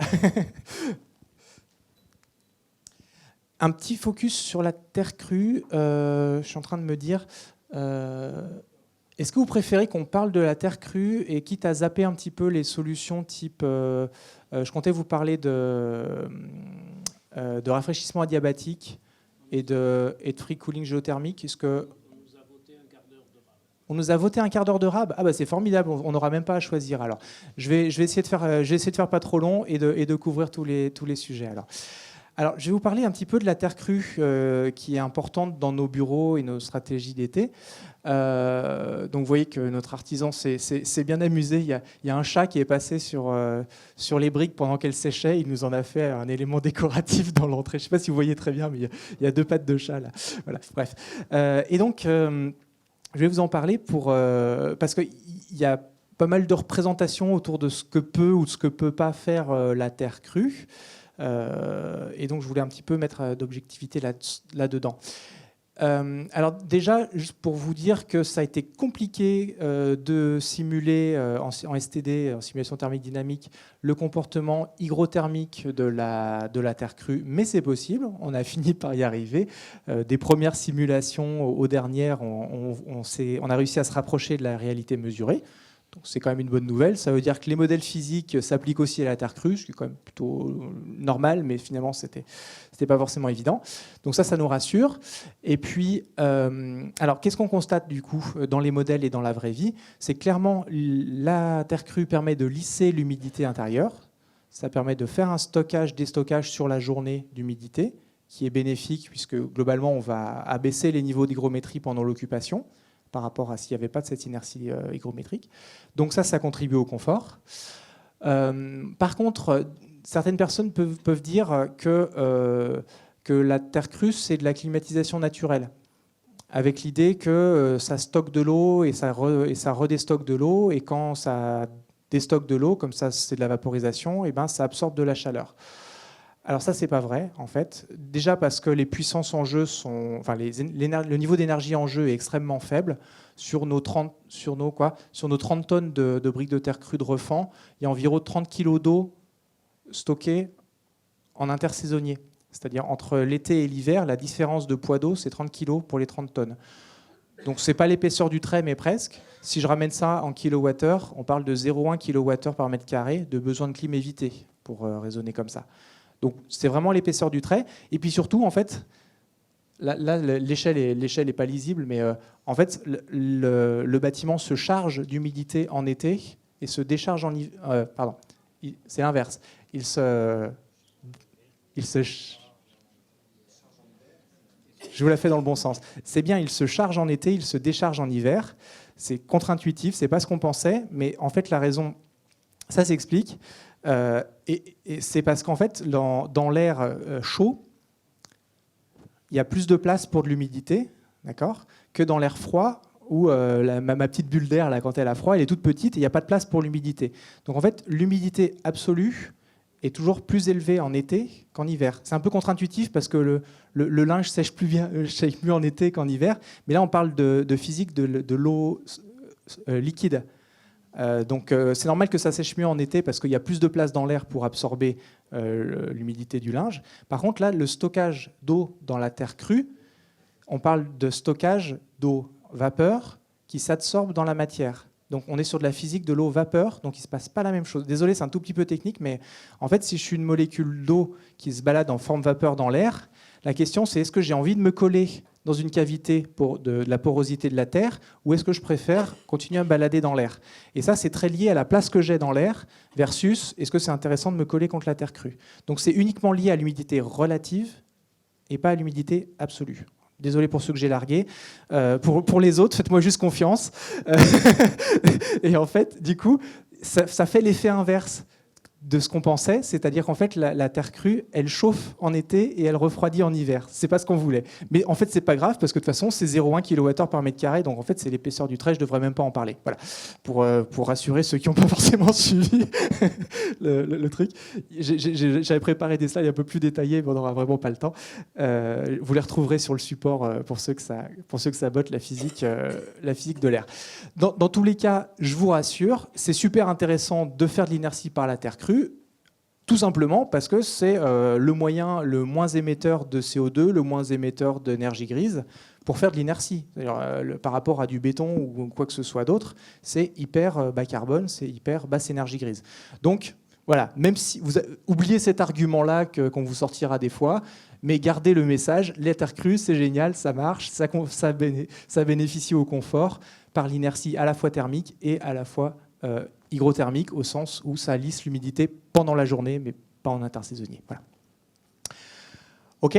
Et puis, alors cette inertie, on s'est amusé à calculer l'inertie mobilisable dans notre bâtiment. Qu'est-ce qui contribue à quoi? Et juste pour fixer les ordres de grandeur, bon, on a du béton, on a de la terre crue, OK. Et je voulais attirer votre attention sur le fait que tout ça, c'est les dalles du bâtiment. Ça, c'est des refends en béton, ça, c'est des refends en terre crue. Et ça, c'est tout le reste, des cloisons, des bouts de trucs. Je vous passe les livres, la bibliothèque et tout ça. Voilà. En fait, ce que je voudrais faire passer comme message avec ce slide, c'est que l'inertie des bâtiments, c'est avant tout les dalles. Oubliez tout le reste. Enfin, les refends, les murs isolés par l'extérieur, ça aide, évidemment, c'est mieux. Mais le gros de l'inertie, c'est les dalles. Point barre. Vous vous embêtez pas avec le reste. La question ITI, ITE, elle devient importante si je suis un bâtiment totalement en structure, en plancher bois.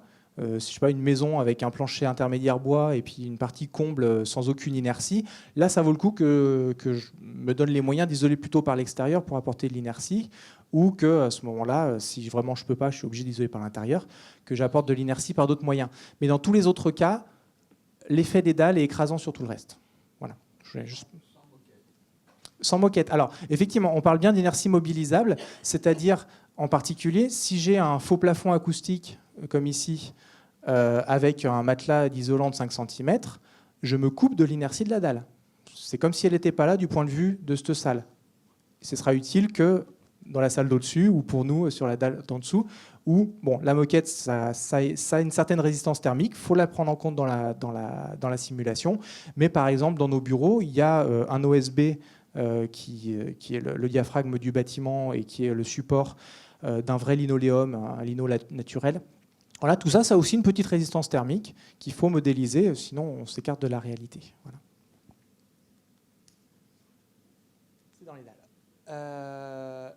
Et puis, juste aussi pour enfoncer peut-être une porte ouverte, je ne sais pas, mais pour nous, en tant que concepteurs, la simulation thermique dynamique, c'est un outil vraiment indispensable. Je veux dire, soit pareil, soit vous me croyez sur parole et on se dit qu'on fait 18% de surface vitrée sur surface habitable, mais je pense qu'il y a des architectes que ça risque de crisper un petit peu cette notion-là. C'est un peu bridant.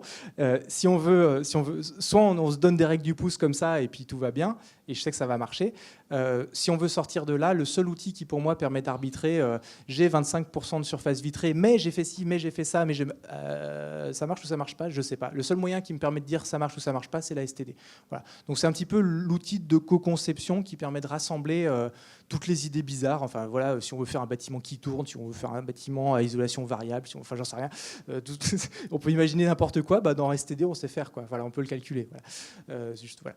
Et puis pourquoi qu'est-ce qui montre ce graphique-là, c'est qu'en plus, en plus ça marche quoi. En plus c'est vrai. C'est-à-dire que dans nos bureaux là où c'est le bâtiment qu'on a instrumenté le plus finement, je pense, on a réussi à recoller la STD avec la réalité à très peu près. Voilà. Donc, juste pour vous rassurer sur le fait que les modèles numériques reflètent bien la réalité, même pour un bâtiment pas simple comme celui-là.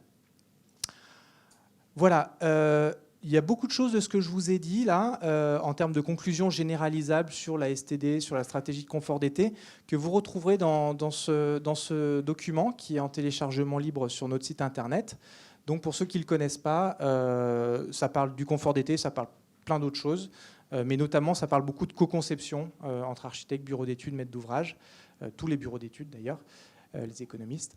Voilà, donc il y a pas mal de choses là-dedans pour ceux que ça intéresse. Et donc, on passe à la partie si le confort purement passif ne suffit pas, quelques éléments de rafraîchissement low-tech. Donc, on retrouve ce bâtiment-là qui est Coriolis, qui est l'extension des ponts et chaussées à Marne-la-Vallée, donc où on était maître d'œuvre avec Thierry Roche comme architecte. Et donc, après livraison, on a fait une campagne de mesure de 2 ans sur ce joli bâtiment. Et donc c'est un bâtiment en structure béton, mur extérieur ossature bois, et puis donc essentiellement des bâtiments de recherche, bâtiments d'enseignement, et puis un gros amphi ici. On est sur un ratio 18 à 20% de surface de menuiserie, des occultations partout, des BSO et des persiennes, des dalles béton mais des murs bois. Mais comme je vous disais, c'est vraiment les dalles qui comptent, donc en fait c'est pas du tout un problème que les murs soient en bois, c'est même super bien. Et un gros travail sur la maîtrise de l'électricité, même si pour la partie recherche, on n'a pas pu aller tout à fait jusqu'au bout de ce qu'on voulait, parce que les informaticiens aujourd'hui ne sont pas encore convaincus de la nécessité de l'économie d'énergie. Donc on a des fois des petits chocs culturels. On essaie de proposer des solutions pragmatiques, mais il y a tout un tas de représentations à faire bouger, donc ça prend du temps. Donc on n'est pas allé tout à fait jusqu'au bout de ce qu'on aurait aimé sur la partie recherche.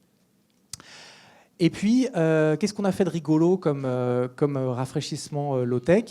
On a mis en place du rafraîchissement adiabatique pour la partie enseignement. Donc le principe, c'est quoi ?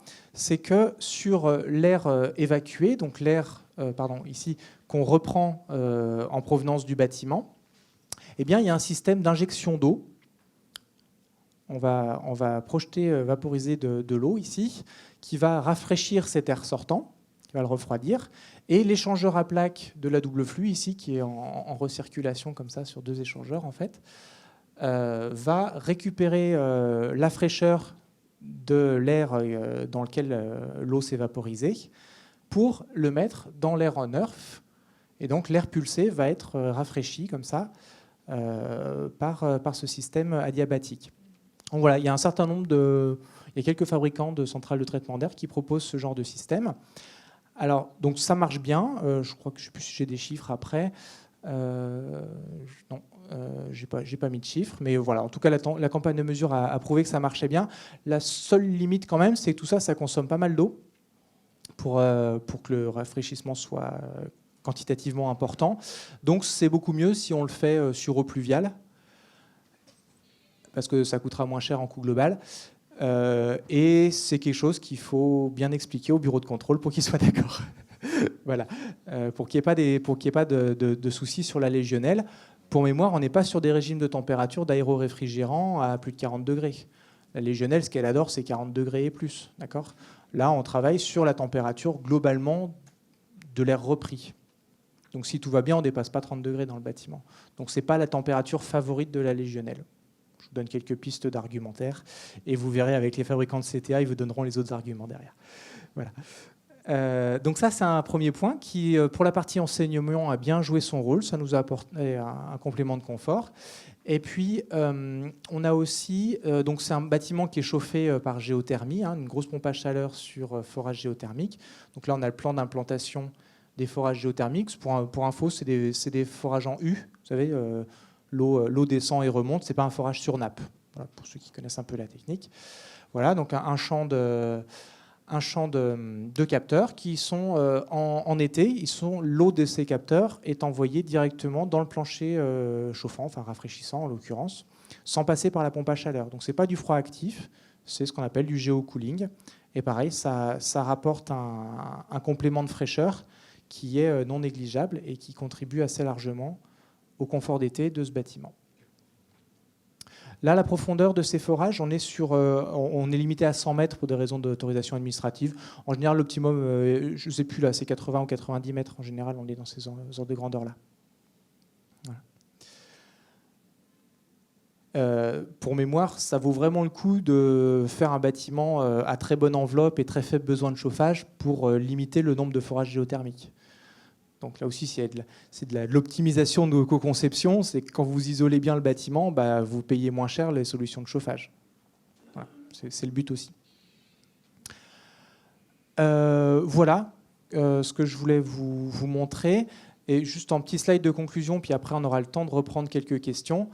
Finalement, entre ces deux bâtiments-là, qu'est-ce que je retiens comme conclusion un petit peu? C'est qu'on est sur deux bâtiments qui visent à peu près les mêmes objectifs énergétiques. On voulait faire des bâtiments à énergie positive sur tous les usages. Les deux ont une enveloppe passive et ça, c'est vraiment important pour nous chez Enertech de se dire que la priorité, c'est de super bien isoler. À long terme, quel que soit le scénario climatique, arrêt du Gulf Stream ou pas arrêt du Gulf Stream, dans tous les cas, je serais content d'avoir une enveloppe isolée. Qu'il fasse plus froid demain ou qu'il fasse plus chaud demain. Si le Gulf Stream s'arrête, il y a quand même un risque qu'il fasse plus froid, qu'il fasse le climat du Canada. Dans les deux cas, je serais content d'avoir une enveloppe bien isolée. Et puis après, on a vraiment deux choses différentes. Soit on sait qu'on a des utilisateurs qui sont sobres, qui seront impliqués dans la vie de leur bâtiment et qui seront actifs dans leur bâtiment pour le faire fonctionner. Et donc on peut faire quelque chose d'hyper low-tech. Le local, c'est presque la caricature de ça. Soit on a une équipe en face avec des techniciens de maintenance qui sont bons, un maître d'ouvrage qui a une vision long terme, qui s'est donné les moyens d'exploiter son bâtiment avec des bons contrats de maintenance, etc. Enfin, voilà, qui a internalisé certaines compétences. Et là, dans ces cas-là, on peut tout à fait lui donner en confiance des outils un peu plus techno, une GTC, de la diabatique, de la géothermie, etc. Et on sait qu'il aura les moyens de l'exploiter et de le faire fonctionner. Et que ce ne sera pas en rade au bout de 5 ans et que personne ne saura le faire marcher. Voilà. Donc ça, c'est moi ce que j'appelle finalement la démarche low-tech, l'aboutissement, c'est le bon niveau de technologie adapté aux maîtres d'ouvrage et aux utilisateurs finaux du bâtiment.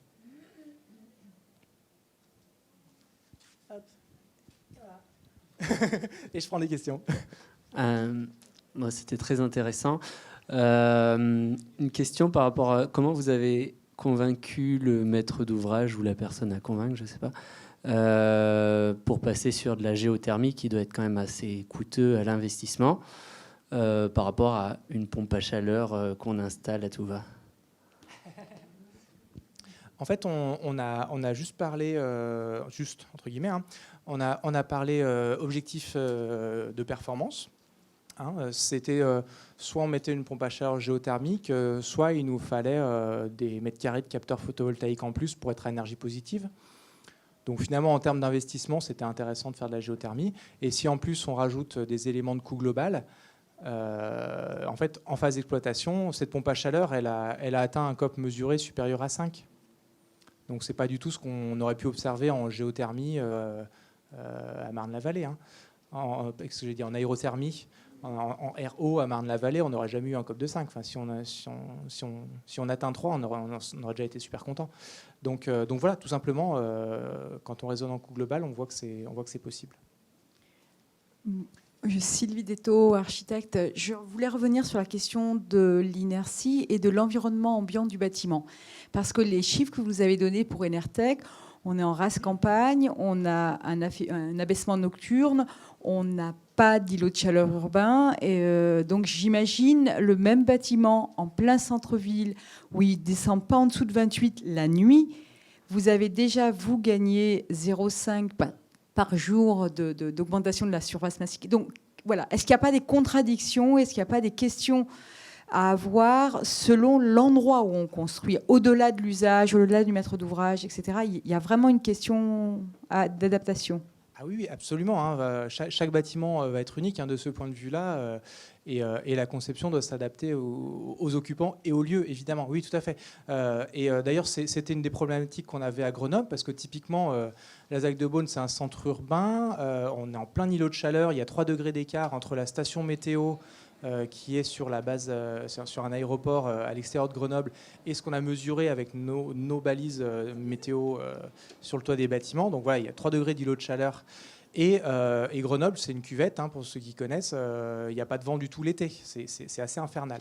Donc en termes de confort d'été, c'est un peu le pire qui peut se passer. Et effectivement, la conception, la simulation thermodynamique doit tenir compte de ces paramètres-là. Oui, absolument. Ce qui veut dire que la solution purement low-tech peut ne pas suffire pour certains bâtiments. Je vous ai parlé des logements. Il y a pas mal de logements qui ont quand même réussi avec les bonnes pratiques à tenir les 40 heures au-dessus de 28 degrés. Donc c'était possible en logement, en confort passif. Par contre, il y a des bureaux à énergie positive aussi qui ont été construits non pas sur la ZAC de Beaune, juste à côté, où pour le coup ils ont aussi une géothermie avec du géocooling pour contribuer au confort d'été, parce que sinon ils n'y arrivaient pas. Donc effectivement, c'est du cas par cas, et l'îlot de chaleur urbain doit être pris en compte. Et si possible, si on a des solutions urbaines, moi c'est pas dans mon domaine et moi je maîtrise pas ça, mais au niveau urbanistique, si on peut ramener les arbres, tout ce qu'on a vu là ce matin qui était passionnant, oui, voilà, travaillons là-dessus à fond, oui, bien sûr.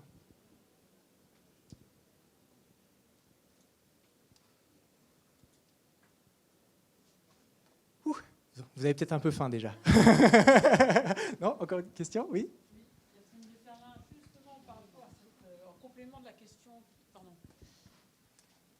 En complément de la question qui vient d'être posée sur l'adaptation, ou disons un contexte différent urbain, peut-être qu'un des intérêts, mais je ne sais pas si vous mesurez ça, c'est que par rapport à un bâtiment, j'ai envie de dire, rafraîchi traditionnellement, pas avec de la clim, etc., il y a une production de chaleur qui est moindre, mais ça, c'est pas quelque chose que vous calculez. Non, ce serait peut-être intéressant justement de montrer, pour argumenter sur l'intérêt d'un tel type de rafraîchissement, montrer aussi qu'en ville, justement, ça a un effet négatif moindre que celui d'une clim électrique classique ou d'un système, disons, qui crache plus de chaleur. Et qui tombe en panne. Et qui tombe en panne, oui, ça c'est un autre problème.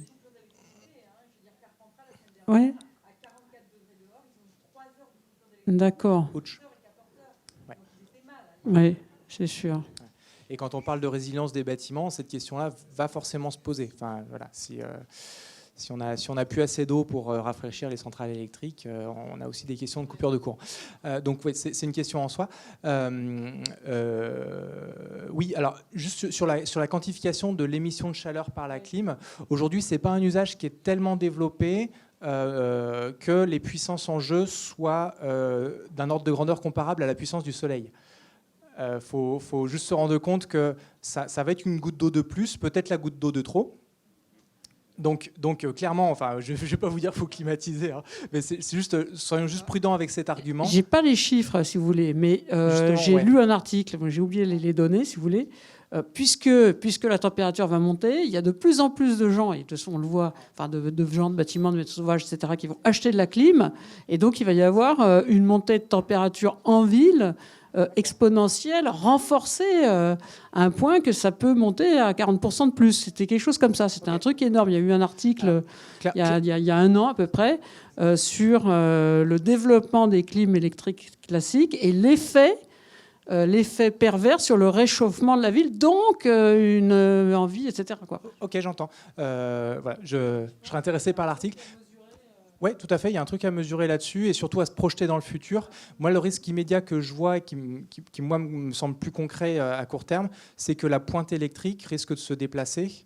Aujourd'hui, la pointe électrique, elle est vachement centrée sur le chauffage, en particulier le chauffage électrique, qui a des fortes demandes de puissance. Si demain, les demandes de puissance, demain ou après-demain plutôt peut-être, se concentrent sur le besoin de climatisation, ça veut dire des besoins différents au niveau du réseau électrique. Il est 5 fois supérieur en été à cause des clims par rapport aux besoins hivernales. Donc c'est pas demain, c'est aujourd'hui. C'est déjà aujourd'hui sur certains bâtiments, oui, tout à fait. Là, vous parliez d'université, oui, c'est ça? En université, donc...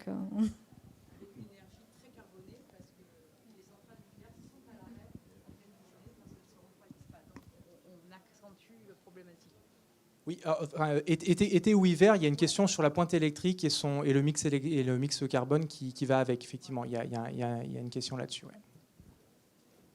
Mais je ne veux pas lancer le débat parce qu'on va y passer 1 heure.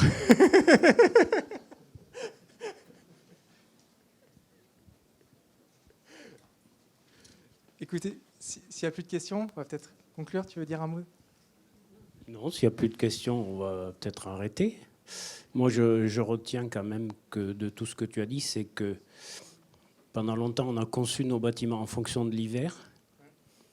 Et maintenant, je crois qu'il faut faire une croix sur l'hiver. Et il faut se dire qu'on soit en été ou en hiver, je parle pour les architectes et les ingénieurs, il faut concevoir le bâtiment comme si on était en été. Et c'est ça qui a le plus d'impact sur l'architecture. C'est l'été, c'est pas l'hiver. Désormais. Et à la limite, ce jour-là, il faut mettre à fond le chauffage. Et on se retrouve en maillot, on transpire et tout, et on va faire un autre bâtiment que celui qu'on avait prévu. Pendant les phases de conception, on met le chauffage à fond pour se projeter en mode on canicule. Non, c'est trop vite. Là, je me suis mis dans les conditions. Voilà.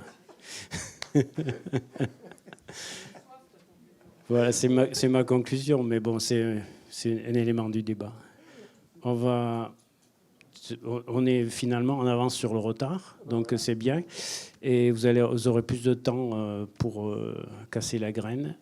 Et vous savez qu'il y a un bâti-quiz dans tous les stands avec des questions intéressantes. Et surtout, il y a des lots à gagner. L'an dernier, ça avait été une centrale de traitement de données très intéressante. Donc, voilà, vous pouvez tenter votre chance. Voilà. On se retrouve vers 14h, ou un chouïa de plus, dans la salle principale. Merci Thierry.